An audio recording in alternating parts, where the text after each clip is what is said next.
Assalamu alaikum. I am Uruz Zahra, your English language instructor. I hope you all are well.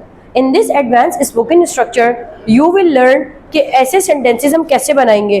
किसी काम को करने से डरते हैं, किसी काम को करने का खौफ है, किसी काम को करने से हिचकिचाते हैं, या अगर माजी में कोई गलती हो गई है दोबारा वो काम करने का सोचते भी नहीं है, तो ऐसे सेंटेंसेस के लिए ये स्ट्रक्चर आपके साथ मौजूद है। आपने वीडियो को ध्यान से देखना है और अगर आप हमारे चैनल पर नए हैं तो सब्सक्राइब और वीडियो को लाइक करना ना भूलिएगा। डिस्कस करते हैं फाइट शाय ऑफ, लेकिन इससे पहले एक बात काबिल गौर है। स्टूडेंट, आप मेरी बात ध्यान से सुनिएगा। इंग्लिश में अगर मैं यहाँ पर अलग से लिखती हूँ फाइट, उसके बाद लिखती हूँ शाय, तो फाइट का मतलब होता है लड़ाई करना, शाय का मतलब होता है शर्मीला इंसान। ऐसे ही एक और स्ट्रक्चर है फील लाइक। फील का मतलब होता है महसूस करना और लाइक का मतलब होता है पसंद करना। यानी एक स्ट्रक्चर को अगर आप दो वर्ड्स में अलग अलग तोड़ दें तो वो कुछ अलग ही मतलब देते हैं, लेकिन इंग्लिश में हमें वर्ड टू वर्ड नहीं जाना होता। आपने ये स्ट्रक्चर है फाइट शाय ऑफ, तो आपने इसको एक साथ पढ़ना है, क्योंकि इसको तोड़ने से बिल्कुल छोटे छोटे वर्ब बन जाएंगे, जैसे कि चार आपके सामने है। फाइट का मतलब लड़ाई करना, शाय का मतलब शर्मीला इंसान, फील महसूस करने को कहते हैं, एंड लाइक पसंद करने को। वापस आते हैं अपने पॉइंट पर और आज की वीडियो को बाकायदा आगाज करते हैं। फाइट शाय ऑफ का मतलब है किसी काम को करने से डर होना, यानी हिचकिचाना।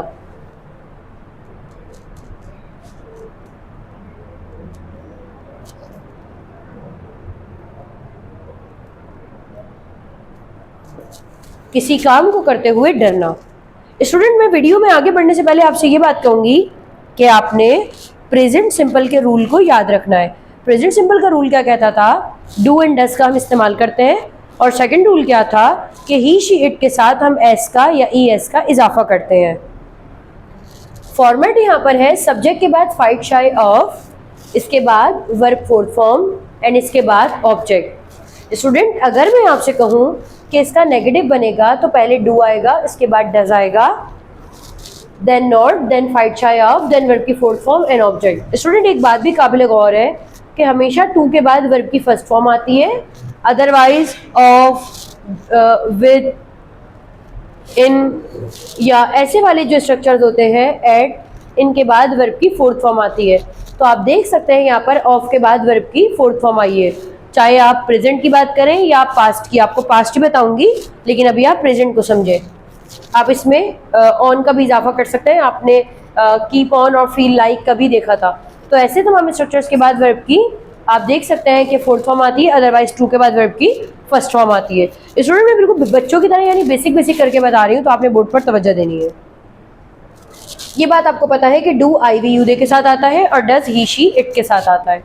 अब आप देख सकते हैं आई वी यू दे के साथ डू है एंड ही शी इट के साथ डज है। एग्जाम्पल्स चेक करते हैं। They fight shy of working, वो लोग काम करते हुए डरते हैं, उन्हें डर है, हिचकिचाहट है, वो करना पसंद नहीं करते। They fight shy of working. अगर मैं इसका नेगेटिव बनाऊंगी, they do not fight shy of working, वो लोग काम करते हुए नहीं डरते। अगर इसका सवाल आएगा तो डू पहले आ जाएगा। Do they fight shy of working, क्या वो लोग काम करते हुए डरते हैं? मिसाल के तौर पर, मैं पढ़ाते हुए नहीं डरती, I don't fight shy of teaching. आप इंग्लिश बोलते हुए डरते हो, you fight shy of speaking English. हम लोग बात करते हुए डरते हैं, we fight shy of talking. She के साथ आप देखें, शी फाइट्स शाय, क्योंकि मैंने आपसे कहा था प्रेजेंट सिंपल का रूल है तो एस लगेगा। She fights shy of laughing, वो लड़की हंसते हुए डरती है। यानी अगर हो सकता है उसने जिंदगी में इतने मसाइल देखे हो, परेशानी देखी हो, अभी वो हंसना ना चाहती हो। She fights shy of laughing, वो हंसते हुए डरती है। बट इफ आई से इसका नेगेटिव बना दे तो आपने क्या करना है? She does not fight shy of laughing, वो हंसते हुए नहीं डरती। क्या वो हंसते हुए डरती है? Does she fight shy of laughing? Student, आप इसको ऐसे भी कह सकते हैं कि गवर्नमेंट नए फैसले करते हुए डरती है। गवर्नमेंट है क्योंकि वो आई वी यू दे नहीं है, तो उसके साथ आप एस और ई एस का इजाफा करते हैं। Government fight shy of taking decisions, तो इसका नेगेटिव क्या बनेगा? आपने बनाना है कि गवर्नमेंट फैसले करते हुए नहीं डरती, और इसका साथ ही साथ आपने इंटेरोगेटिव भी बनाना है। एक जुमला मैं यहाँ पर लिख रही हूँ, आपने वर्कशीट के तौर पर इसको सॉल्व भी करना है।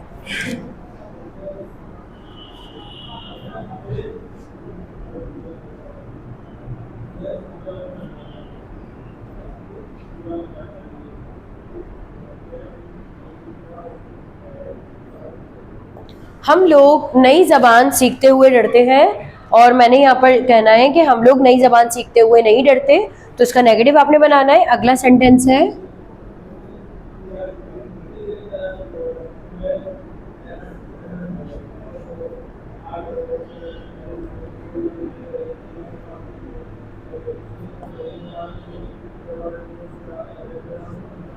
मेरी दोस्त पैसा ज़ाया करने से हिचकिचाती है, यानी वो पैसा ज़ाया करना नहीं चाहती है, यानी उसे डर लगता है। पैसा ज़ाया करने को स्पेंड द मनी कहते हैं। इसके साथ ही आपने इन दोनों को ट्रांसलेट करना है। आई होप आपको ये लेसन समझ आया है। मेरी नेक्स्ट वीडियो इसी स्ट्रक्चर को पास्ट में होगी कि हम इसको पास्ट में कैसे कन्वर्ट करेंगे। तब तक के लिए मुझे इजाज़त दें, आपसे फिर मुलाकात होगी एक नई वीडियो में एक नए अंदाज के साथ। अपना ख्याल रखिएगा।